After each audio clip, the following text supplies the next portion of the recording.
Right there. Him. I've been chasing these dreams, falling down with my team.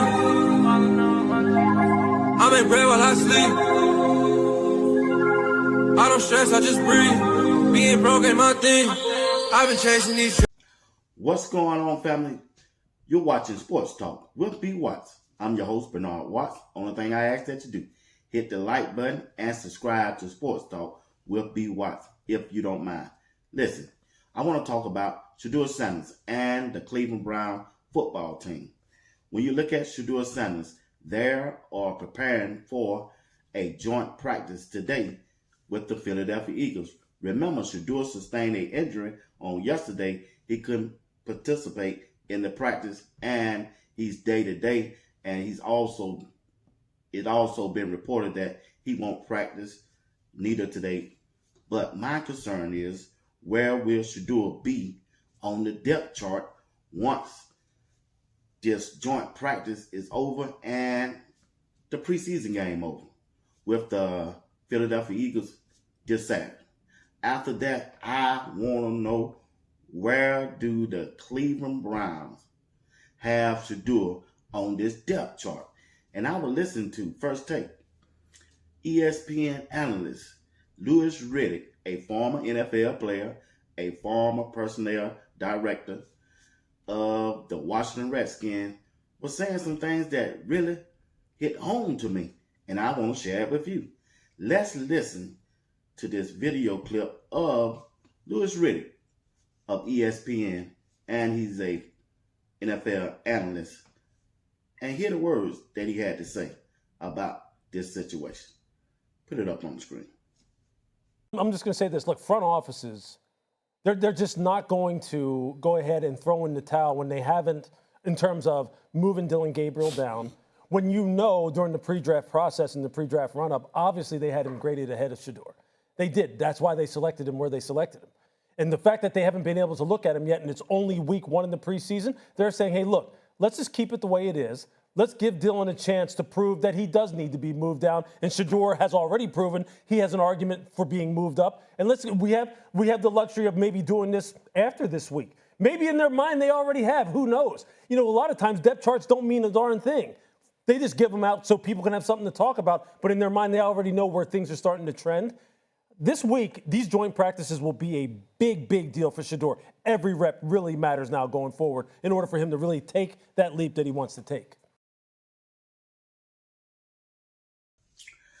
Once again, ladies and gentlemen, that's Louis Riddick, an NFL analyst, explaining to you about the depth charts of NFL teams. Sometimes the general manager and the head coach already know the order of their depth chart. Sometimes you got to let this thing just play out. They want to see this player play. They want to see this player play. And then, once again, they get all the information that they need. They will set the depth chart again. So, when you look at the way Shedeur has performed, and now we haven't seen Dillon Gabriel will play in this Saturday game. Now, Kevin Stefanski, the head coach, is on record saying he liked whatever DG has shown him. He liked DG as a quarterback. He scouted DG. So we finna see what Dillon Gabriel is all about this Saturday against the Philadelphia Eagles. Now hear me on this. No matter what Kevin Stefanski wants, if DG does not perform well in this preseason game, oh man, he got to answer to that fan base. Because the fan base have seen Shedeur. The fan base wants Shedeur. So Kevin Stefanski is going to have to be really careful about this depth chart and the way he's looking at it between Shedeur Sanders and Dillon Gabriel. Because we don't see Shedeur since rookie minicamp. We don't see Shedeur since OTAs. We seen Shedeur doing mandatory minicamp and this past preseason game. The dude has outperformed all quarterbacks, not just Dillon Gabriel. He done outperformed Joe Flacco, Kenny Pickett, Dillon Gabriel, and Hintley, all of them. So what I'm looking at and how I'm looking at, I think Shedeur at least should be QB2. No less than QB2 for the Cleveland Browns this year because their quarterback room is not that good. From what I have seen on tape and film, Shedeur is head and shoulder better than each one of those quarterbacks. Let's watch this video from yesterday of where Shedeur was warming up and he was showing his teammates and he was trying to stretch and get loose from his oblique injury. So I'm going to show you the video when I get back and we're going to close it out. Play that video of Shedeur.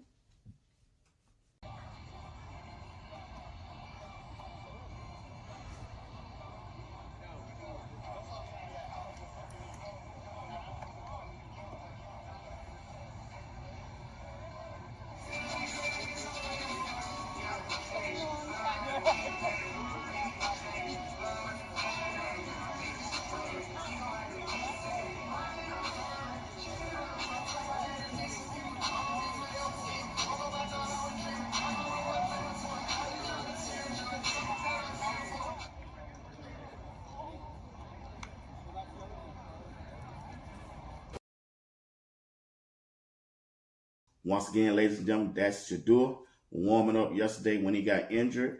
And once again, he's day to day. Don't know if he's going to practice today. Don't know if he's going to play in the preseason game on Saturday. But we'll be paying closer attention to this situation. Once again, ladies and gentlemen, you're watching Sports Talk with B. Watts. I'm your host, Bernard Watts. Do me a favor. Hit the like button. Subscribe to the channel if you haven't subscribed. And hit that notification bell. It'll let you know whenever I go live or drop a video. And don't forget, tonight, live show at 8 p.m. Eastern Time. I'm telling you, it's going to be one of the best shows you don't want to miss. Greg said it, JR Boxing, and the comment section, the chat will be off the chain. They are the best. They're professional. Hey, you need to come in and get active with that comment section. And that those people are real good at what they do in that comment section, in the chat. All right? Once again, thank you for watching another episode of Sports Talk with B. Watts. Until later on tonight. Peace. Son, I love you. We've been on the journey, boy. All these people out here. They think they know, but they don't. We got the Lord on our side, son. Who could set it up like this but him? Look at all this. Look at all this. God is so good, so faithful. He presented this opportunity to you and no one else. So I want you to go out there and make them remember your last name. Take your time, hold the ball, get rid of it. Completions. We want completions. Enough completions, we're going to run out of field. But mostly, I would just want you to do you. Do your thing. Just because you're on a different stage, that don't mean it ain't going to be the same thing.